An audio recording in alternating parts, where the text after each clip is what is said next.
Okay, here we go. Mistakes and all. This is the PowerPoint we would have done if we would have had lab the week before spring break, but that week got canceled on us, and that's when we would have gone over the heart models and the blood cell models, and also the cardiac muscle slides. Now I had to change the PowerPoint because some of the models that we have in the lab we do not have pictures of on PAL or on Mastering A&P. So I took those pictures out, and then I've added some different pictures of different heart models that are in the PAL book. Okay, just bear with me as we go through this. We're going to look at slides of blood, and we're going to look at slides of cardiac muscle tissue, and then we're going to actually look at the heart itself. Alright, in this picture we're looking at a blood smear. If you were to take a drop of blood, look at it underneath the microscope, it would look like this. Most of the cells that we're going to see in the drop of blood, these are all red blood cells, also known as erythrocytes. There are no lines pointing to the red blood cells, but that's what most of the cells are. They are biconcave discs, and they're transporting gases like oxygen and carbon dioxide to cells or to the lungs and back. All of these lines are pointing to the white blood cells. There are 5 different types of white blood cells, and on this picture you don't need to identify the specific type of white blood cell, but I just want to note that all of these lines are pointing to white blood cells. They're separated into 2 groups. They're separated into granulocytes. The granulocytes have granules inside the cytoplasm, and they will stain red for an eosinophil. They will stain blue for a basophil, and then those that have granules that do not stain at all, they're going to be the neutrophils. And then we have the largest of the white blood cells, which is an agranulocyte, which are going to be the monocytes. And then we have the smallest of the red blood cells. The nucleus stains a dark color, almost takes up the entire cell, and that will be the lymphocyte. But for this picture, each one of these lines, they're all pointing to the white blood cells. Okay, in this picture, this line at the very top, this is pointing to one of the red blood cells. This line right here is pointing to a fragment of a cell, which is called a thrombocyte or a platelet. Platelets are for clotting the blood if there's been damage to the blood vessel to prevent blood from leaking out into the tissues. Now the main cell in the very center is a white blood cell. It has granules in it, which makes it a granulocyte, and then it has a bilobed nucleus attached by a stalk. Now we can't tell the color of the granules, but they would be staining a red for this one because this cell is an eosinophil. So this is an eosinophil. In this picture, we actually have 2 different types of white blood cells. There's one here, and then there's one here.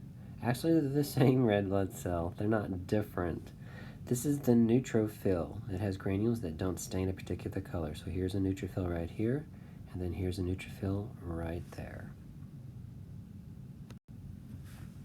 The white blood cell in this picture happens to be a very large white blood cell. The largest of the white blood cells are called monocytes. They are large macrophages. They have nuclei in the center that look like kidney beans. So this is kidney bean shaped. This whole cell is called a monocyte. There are 2 different white blood cells in this picture. I am certain this time. There's this white blood cell, which has the kidney bean shaped nucleus. This is the monocyte. And then on the right hand side, this is the neutrophil again. You can kind of compare the size now between the monocyte and the neutrophil. Alright, and then you can see the other red blood cells all around here. And then, if you follow the red dot, these are the platelets. Right here, here, and here. And there's also one right over there. Alright, this white blood cell is the smallest of the white blood cells, and it has a nucleus almost the entire size of the cell. This is called a lymphocyte. The lymphocytes are going to become your antibodies like the T cells and the B cells. So this is a lymphocyte. You can just barely see the cytoplasm over there on one side. but this whole cell is called a lymphocyte. There are two different white blood cells on this picture. There's one right here, and then there's one right here. The one that's on top and a little to the right, this one we've seen before already. This is the neutrophil, which is a granulocyte with granules that don't stain very well. That's the neutrophil. The other white blood cell we have not seen yet. If you take a drop of blood, put it on a grid, and look at it underneath the microscope and count the number of cells in the grid, that's called a complete blood count. The most common of the white blood cells are going to be the neutrophils. The most common cell that we see is going to be the red blood cell, the erythrocyte. But the least common white blood cell is this one, which we have not seen yet. It's called a basophil. It is so rare to see a basophil in a drop of blood in a healthy individual that sometimes you don't see any at all in a drop of blood, and that's just fine. The granules are large and they stain a dark blue color, maybe even purple or blackish color, but this is the basophil. Okay, now if we look at this picture, we're starting to look at the cardiac muscle tissue. We've seen three types of muscle tissue. Now we've looked at skeletal muscle tissue, we've seen smooth muscle tissue, and now we're going to look at cardiac muscle tissue a little closer. The cells are short and they are branched. They're mostly uninucleate, which means most of them only have one nucleus per cell, but sometimes it's not uncommon to see two nuclei in a cell. That's fine. The cells are striated, which means the arrangement of the actin and the myosin filaments are such a way that we have light bands and dark bands that are easy to see. So, just like skeletal muscle tissue, cardiac muscle tissue is striated. Okay, this top line is pointing to the cardiac muscle cells. This line at the very bottom splits off and is pointing to the nuclei. And then this on the left-hand side is pointing to a special type of connection we only see in cardiac muscle cells, and they're called intercalated discs. The intercalated disc is part desmosome, which is an anchoring connection, and part gap junction, which is a connection between the two where they can pass ions and signals between the cells. It allows the two cells to act as one cell. It allows the whole heart muscle to pump as one muscle. But this is pointing to the intercalated discs. This is a better picture of cardiac muscle tissue underneath the microscope.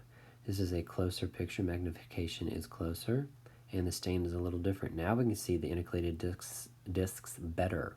So here's an intercalated disc over here, and then also over here, there's also an intercalated disc. This line at the top is pointing to a nucleus in the muscle cell, and then this line is pointing to the striations, light and dark bands. So these are the striations. Alright, this is a different angle showing the cardiac muscle tissue. We can see the intercalated discs, plain as day. It shows the connection between this muscle cell and then this muscle cell. This line down here is pointing to a glycogen, but that wouldn't ever be on the test, but it's also pointing to the nucleus. There's a layer of glucose that is stored around the nucleus, which is going to be a layer of glycogen. But this is cardiac muscle tissue. All right, let's go on to the next slide. Now we're going to start looking at some of the models. And again, I'm going to let you fill in the blanks. And some of these, like I put on here, they are two answers possible. So there's one line here, but there are two possible answers for this right here. And then again, also right here, two possible answers.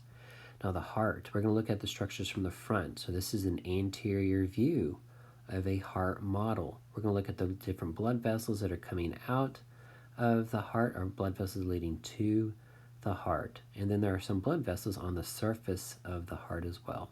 So we're going to start on the right-hand side right here and just work our way around the whole heart, filling in these blanks.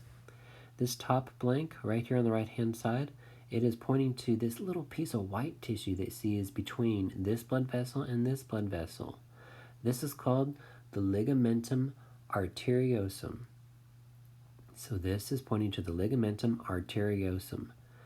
Before birth, this is actually a connection between this blood vessel and this blood vessel, and that's called the ductus arteriosus, but after birth, it shrivels up and becomes a little ligament called the ligamentum arteriosum.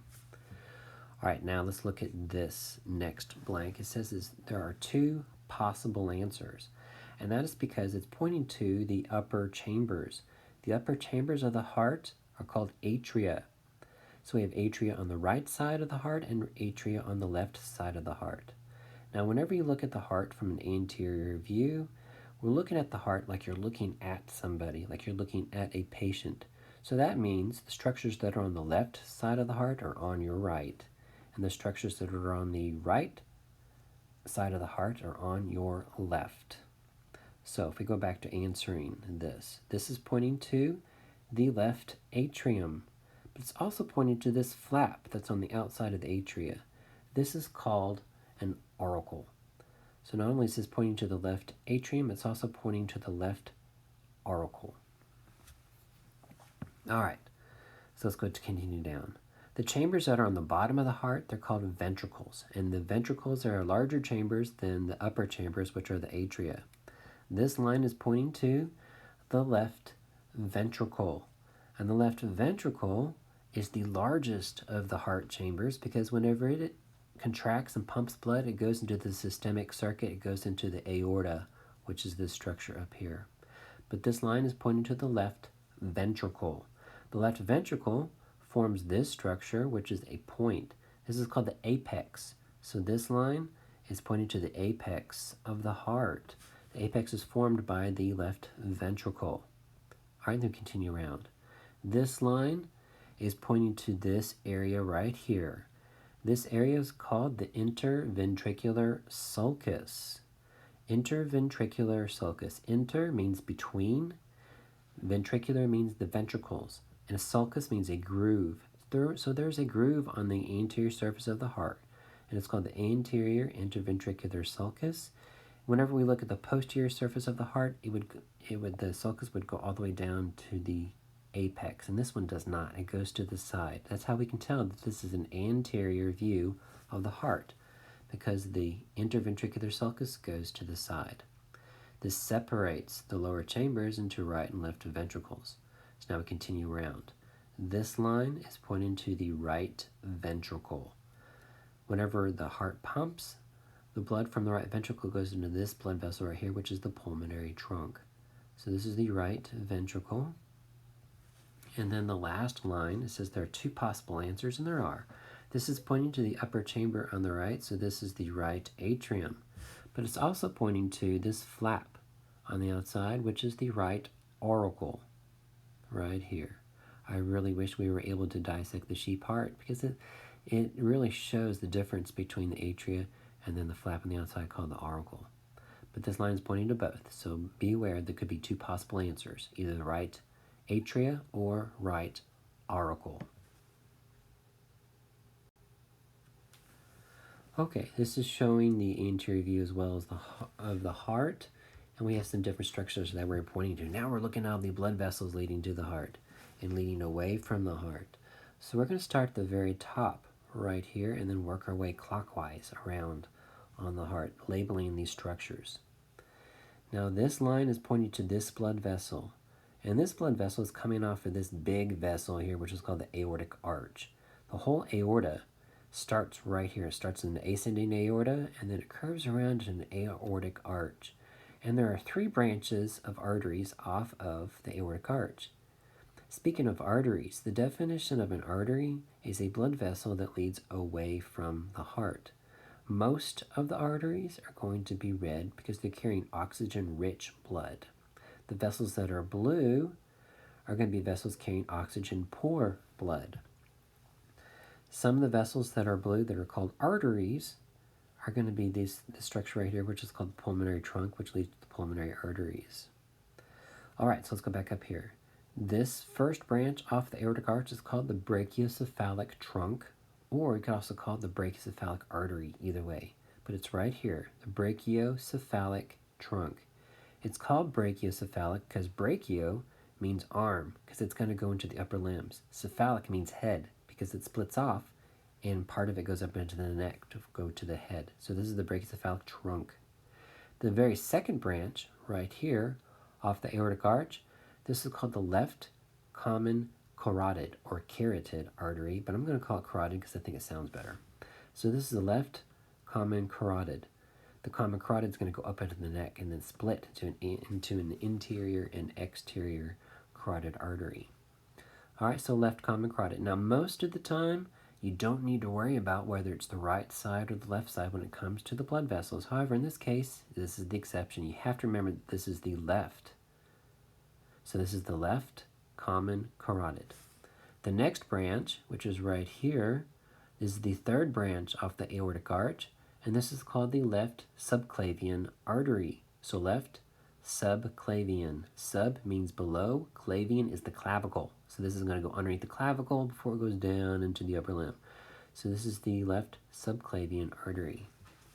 All right, this next line right here, this line is pointing to the aortic arch. The aorta is the thickest artery in the body. It is the longest artery in the body. It starts right here, right after the left ventricle, goes up into an ascending aorta, and then it becomes the aortic arch, and then it curves down behind the heart in a thoracic aorta. Once the aorta passes through the diaphragm, it becomes the abdominal aorta. Then the aorta continues through the abdomen, and then it splits into right and left common iliac arteries. So this left subclavian, this next line right here is the aortic arch.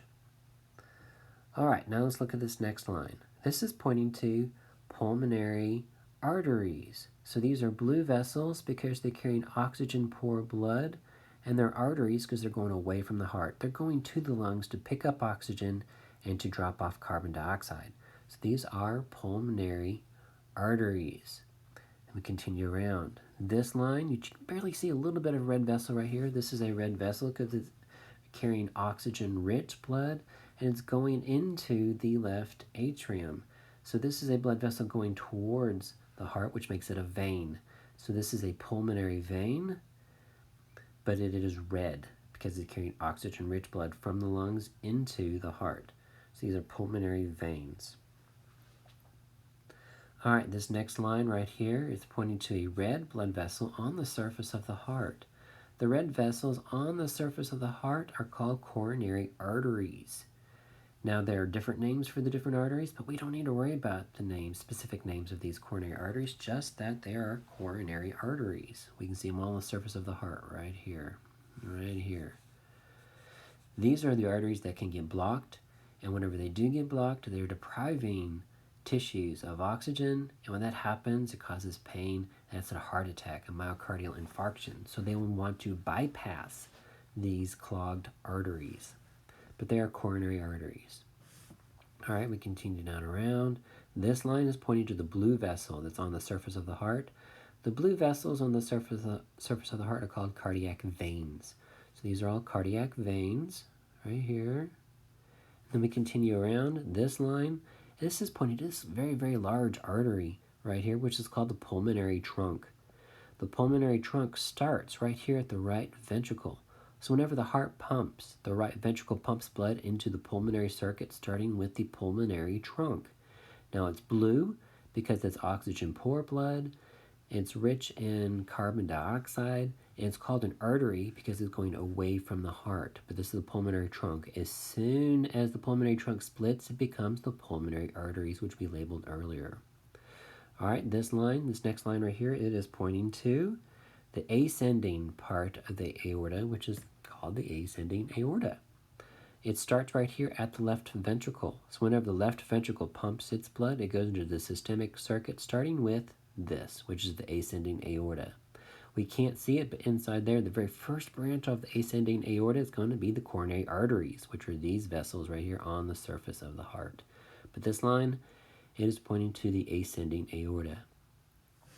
Now this line right here is pointing to this blood vessel, which is bringing blood into the right atrium. This is pointing to the superior vena cava. All of the blood that's returning to the heart that's coming from the head, and it's coming from the arm and the shoulder. It's coming through here into the superior vena cava. So all the structures that are draining their blood lead to the superior vena cava, which then leads to the right atrium. All right, this is a different model of the heart. So we can see some different structures. Again, this is the heart. It's the anterior view. We're going to start with this line right here and work our way around clockwise around on the heart. So this very top line is pointing to this white ligament that's between this vessel and this vessel. This is the ligamentum arteriosum, just like we looked at the last model. So this is pointing to ligamentum arteriosum. All right, this next line right here is pointing to this blood vessel. This is the first branch off of this large blue vessel, which is the pulmonary trunk. This is the pulmonary artery. So this line right here is pointing to the pulmonary artery. Then this next line right here, which is pointing to this structure coming from the right ventricle, this is the pulmonary trunk right here. All right, now let's look at this right here. This is pointing to one of the arteries on the surface of the heart. So this is a coronary artery. So this line is pointing to a coronary artery. Continue around. This line is also pointing to a coronary artery. And then this line right here, which is all the way pointing to this is the aorta. So this is pointing to the aorta, plus it's also pointing to the ascending aorta before it becomes the aortic arch right there. And then this last line right there is pointing to the superior vena cava. So some of these are the same structures that we looked at the previous picture, but it's a different model, so which is why I put it on this picture. All right, now let's look inside of the heart. So if we take a coronal section, we're looking at the anterior view. Now we can see the structures from the inside. We have the upper chambers, we have the lower chambers. Now we can see the valves. There are 4 valves inside of the heart. 2 of them are called atrioventricular valves because they're between the atria and the ventricles, and they are large valves, and they have all these cords attached to the valves, and those cords attached to structures in the floor of the heart. And then there are valves that are between the ventricle and the next blood vessel, and they're called semilunar valves. So semilunar valves between a vessel and the ventricle. And then the AV valves, atrioventricular valves, the bicuspid and tricuspid, are between the atria and the ventricles. All right, so again, we're going to start at the upper part where it says chamber and work our way around clockwise around the heart. So this very first chamber, which is on the left side of the heart, which is still on your right, but this is the left side of the heart, the upper chamber. This is the left atrium right here. And then this next line is pointing to a valve. This valve is attached to the aorta and attached to the left ventricle. This would be the aortic semilunar valve. So aortic semilunar valve. All right, now we want to know this next valve. This is the valve between the left atrium and the left ventricle, which means this valve is the bicuspid valve, also known as the mitral valve. So mitral valve and bicuspid valve. These valves prevent blood from going backwards. So whenever the left ventricle contracts, it pulls on these muscles called papillary muscles, which then pull on these cords called chordae tendineae, and they keep the valve closed to prevent blood from going backwards into the atrium. If that happens, that means the valve is called a prolapsed valve, and it's a leaky valve, and blood goes up, and it causes a backup of circulation into the pulmonary or the systemic circuit. All right, I'm sorry, that's a little bit of lecture. So right here, this valve right between the left atrium and the left ventricle, this is the bicuspid or the mitral valve. All right, then we go down. This line right here is pointing to these cords right here. That's called chordae tendineae. So chordae tendineae are these cords right here. All right, this next line is pointing to this chamber, which is right here, the largest chamber inside the heart. This is the left ventricle. Now this line is pointing to this wall right here. This is a wall between ventricles.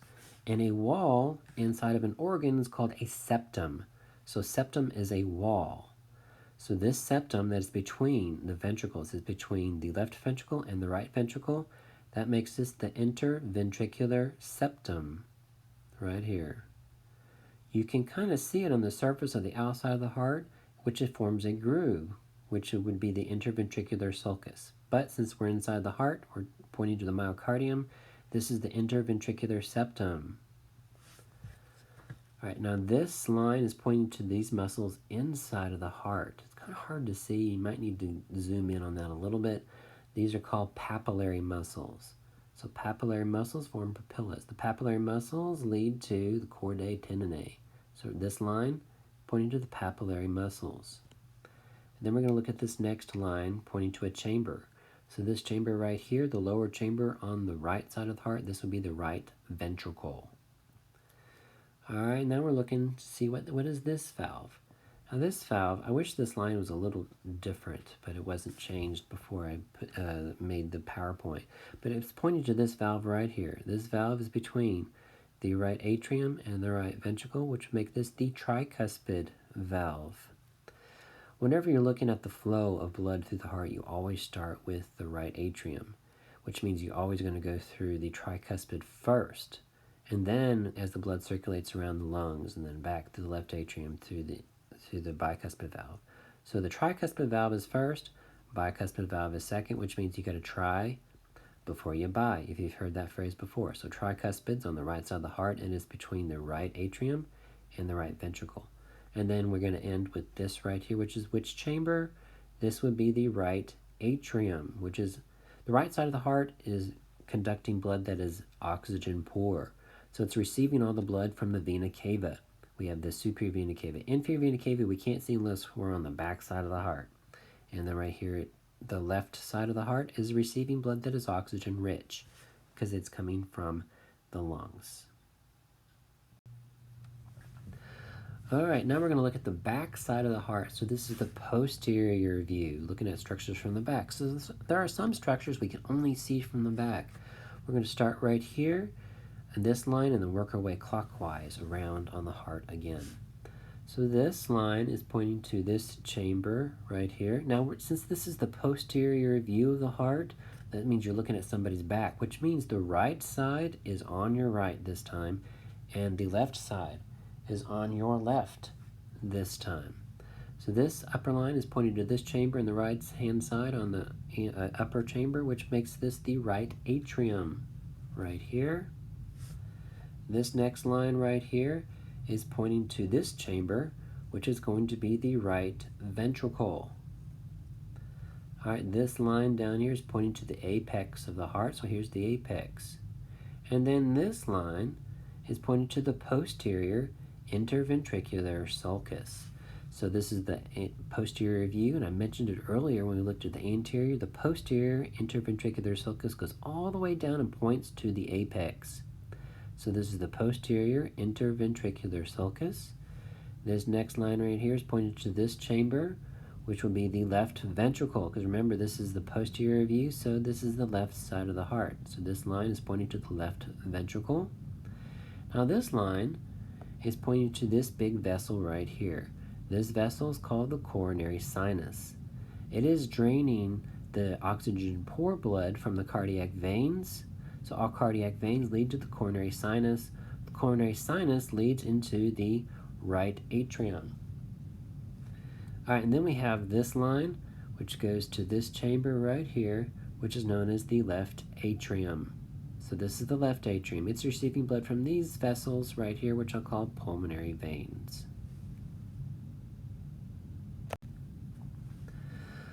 Okay, we're looking at, again, the posterior view of the heart.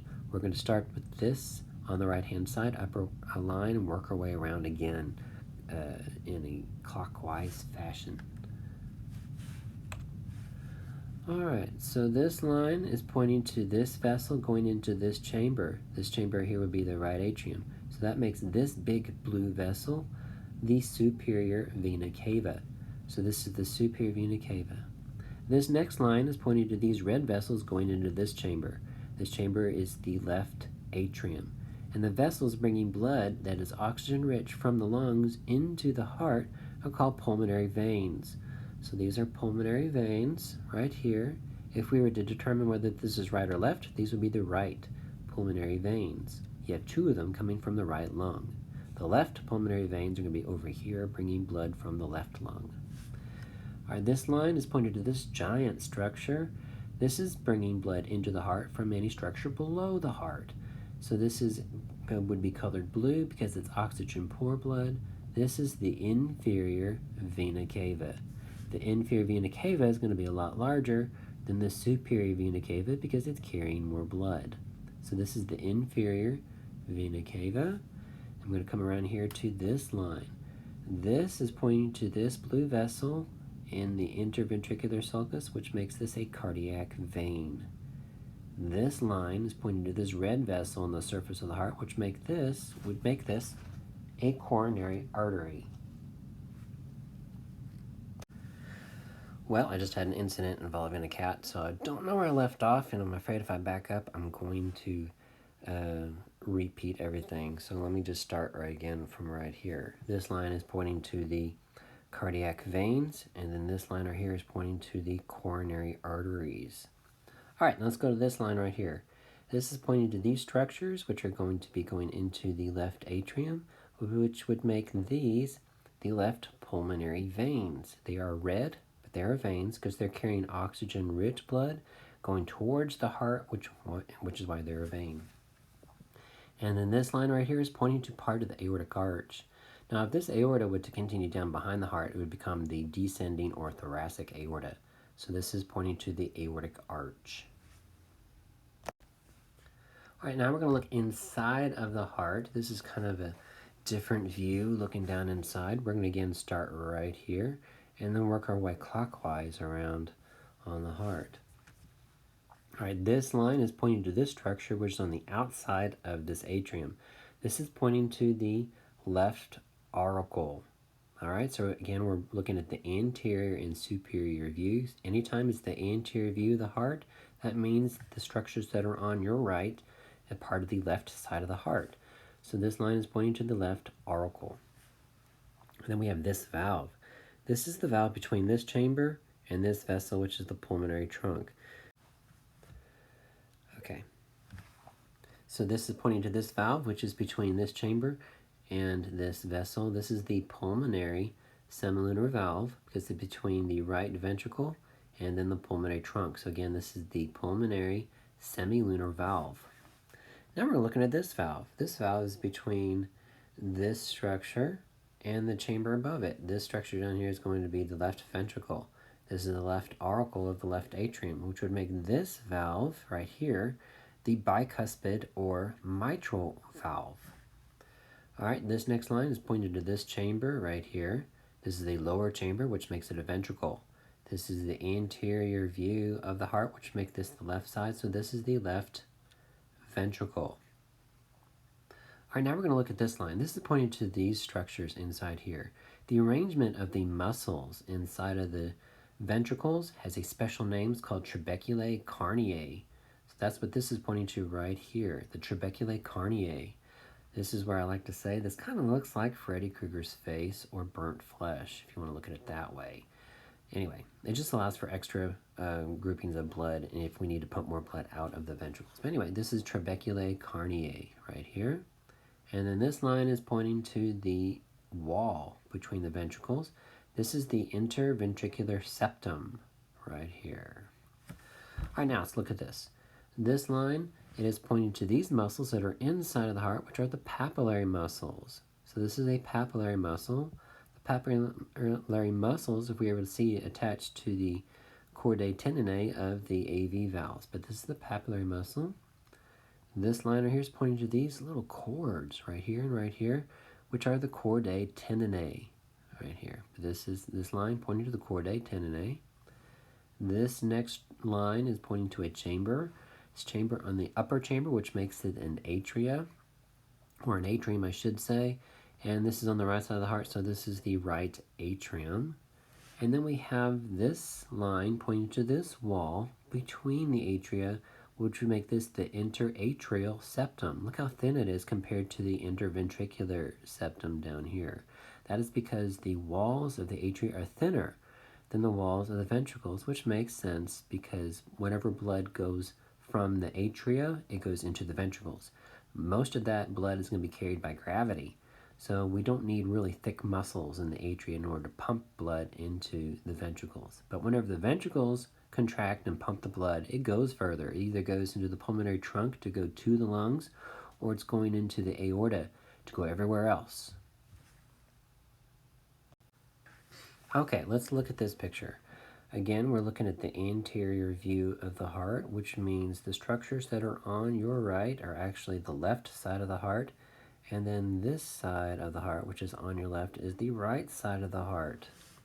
All right, we're going to start with this line at the very top and then work our way clockwise around on the heart. This line is pointing to this wall right here, which is between the ventricles. So again, this is pointing to the interventricular septum, because septum means wall. Look how thick it is, because eventually we're going to look at the interatrial septum, which is going to be really thin. So this is the interventricular septum. All right, this next structure is pointing to a valve right here. This valve, which is colored red because it's on the left side and is oxygen-rich blood passing through this valve, is between this blood vessel and this chamber, which would make this valve the aortic semilunar valve. So aortic semilunar valve. This next line pointing to a valve is right here, and it is between the left atrium and the left ventricle. This valve would be the bicuspid or mitral valve. So that's this valve right here, bicuspid or mitral valve. All right, this next line right here, it splits off and is pointing to these cords. These cords right here are called chordae tenonnae. Let me see them right there, right there. I wish we could have seen this inside the sheep heart because it's so easy to see. And it's fascinating to see. These cords are really tough to cut through too, but this is chordae tenonnae right here. So this next line, want to know what this chamber is? This chamber would be the left ventricle. So this chamber is the left ventricle. Then we go around to this line pointing to this point, which would be the apex. So this is the apex of the heart right here, which lies to the left side of the sternum if you're looking inside of the chest cavity. And then this line is pointing to a chamber on the right side of the heart. So this is pointing to the right ventricle right here. And then this line, it's pointing to the arrangement of the muscles that again looks like burnt flesh. This would be the trabeculae carneae right here. Again, I wish we could have seen that inside of the sheep heart, but here it is, trabeculae carneae. And then this line right here is pointing to this muscle right here, which is the papillary muscle. So right here's the papillary muscle, which is pointing using this line right here. And then this line is asking for this valve. This valve is an AV valve between the right atrium and the right ventricle, which would make this the tricuspid valve. And then the very last line right here is pointing to this valve, which is between the right ventricle and the pulmonary trunk, which would make this the pulmonary semilunar valve. All right, the large heart model. It's so much easier to see some of these structures on this large heart, but they are not labeled. Again, this is an anterior view. I mean, they're labeled. My goodness, they're just not color coded for us to see like the blood vessels. However, if you're able to look at it really close, you'll see that there are arrows, and the arrows are pointing to the direction the blood is flowing. Like this arrow is pointing down into this chamber. This one's pointing out away from this chamber. Anyway, we're going to look at these structures. We're going to start with this line and then again work our way around the heart in a clockwise fashion. This line is pointing to this vessel right here, and it has a red arrow pointing away from the heart. So it's carrying oxygen-rich blood away from the heart. This is the aorta right here. So this line is pointing to the aorta. This line is pointing to this structure, which the arrow is going in the same direction as the one right above it, but now it's blue because it's carrying oxygen-poor blood to the lungs. This is the pulmonary trunk right here. Now this next line right here is pointing to this chamber and the structure outside of this chamber. So this is pointing to the left atrium, but it's also pointing to the left auricle. So left atrium, left auricle. And then this line is pointing to this structure, this chamber on the left side of the heart, a lower chamber. This would be the left ventricle. And then this line right here is pointing to this chamber, which would make this the right ventricle. And then this line is pointing to a chamber above and the flap that's right above it, or right on the outside of it. This is the right atrium, which would make this the right auricle. And then this line is pointing to this vessel, which is bringing blood into the heart right here. This is bringing blood from the structures that are all above the heart, which means includes the upper limb and the head and neck. So this is the superior vena cava. All right, almost done. So we're looking at the back side of the heart. So this is the posterior view. And if you remember, when we're looking at the posterior view of the heart, that means the right side of the heart is on your right and the left side of the heart is on your left because you're looking at it from behind. All right, so we're going to start at the top and work our way down. So this line is pointing to this vessel. This is the superior vena cava. So here's the superior vena cava. This next line is pointing to a chamber. It's the chamber that's the upper part of the heart, which means that it is an atrium. And this is the right side of the heart, which would make this the right atrium. So this chamber is the right atrium. This next line right here is pointing to this vessel. It's bringing blood into the right atrium. It's structures that are below the heart. So this is the inferior vena cava. So inferior vena cava. This next line is looking for a chamber. This chamber, that's the lower chamber on the right side of the heart. This is the right ventricle. And then we come around to the other side. We're asking for another chamber. This is the left side of the heart, which would make this the left ventricle right here. Then go up one more. This is pointing to the chamber that's above. This is a chamber on the left side of the heart, and it's an upper chamber, which would make this the left atrium. Then we go to this line. This line right here is pointing to the pulmonary veins. These would be the left pulmonary veins, and if I had a line going to this one, these would be the right pulmonary veins. All right, now we're going to look inside of the giant heart model. We can see the different valves as well. So we're going to start with this line and then work our way clockwise around on the heart. So this line up here at the very top, this is pointing to this chamber. This is an anterior view, so that makes this the left side of the heart. This is the left atrium right here. Then continue down to this line. This is pointing to this valve right here, which is between the left atrium and left ventricle. So this is the bicuspid valve, also known as the mitral valve right here.